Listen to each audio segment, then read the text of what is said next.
came back to New York to do a special with Arthur Godfrey, one of those specials. And I had the flu.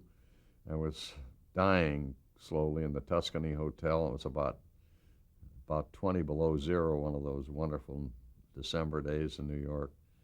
And I get this phone call from my agents who said, Danny Kaye wants to see you in the Sherry Netherlands. I said, what?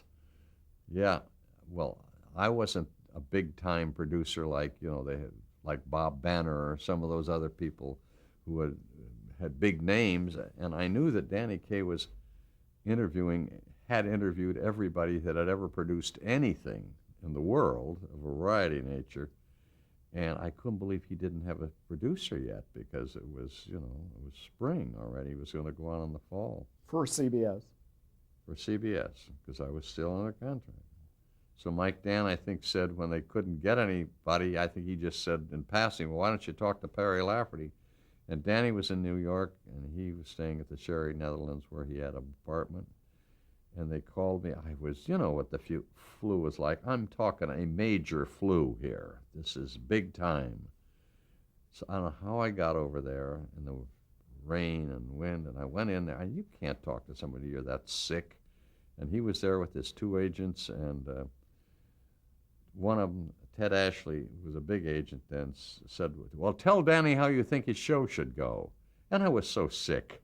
I said, I don't have any idea how his show should go. I said, if I had some time, I'd go out and hire 10 writers, and we'd get in the room and stay in the room for a month and throw and bounce ideas off the wall, and I watch Danny Kaye's movies, and I'd watch him in person, and I'd think about it, and then maybe I could tell him how the show should go. It was an explosion. I was very rude, and I was regretted immediately having talked like that. And the interview ended, and I said, well, that was that, and I was sicker than ever, so I went back to the Tuscany Hotel, and about 4 hours later, the phone rang, and I got the job. I said, what happened? He said, well, you were the only guy that was honest with Danny. He said, everybody came in and would take an envelope out of their pocket and started giving him chapter and verse on the show, which is, of course, what I would have done had I had any chance to prepare.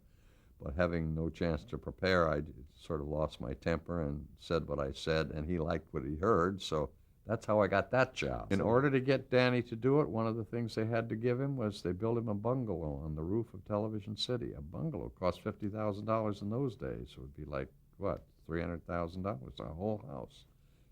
To get him, and he only lived in Beverly Hills 8 minutes away, but he had this spread on top of Television City that you couldn't believe. What kind of format did you come up with? Well, the format of all variety shows is, when they were a staple of television, was had all the same ingredients. You had singing, and you had dancing, and you had comedy, and any mixture thereof, and you tried to build a group of people, like Sid Caesar had Coca and Howie Morris and Ronnie.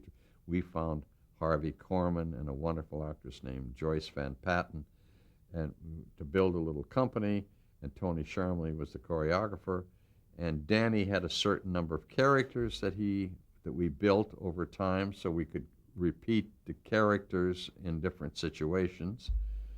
And the hard part with the variety show is finding the right persona for the star.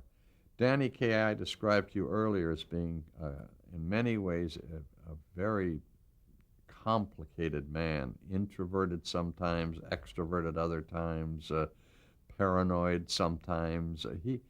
He was an extremely complicated man, and sometimes that would come out of his eyes. And when the camera is on your eyes in television, the audience can tell right away what kind of a guy you are.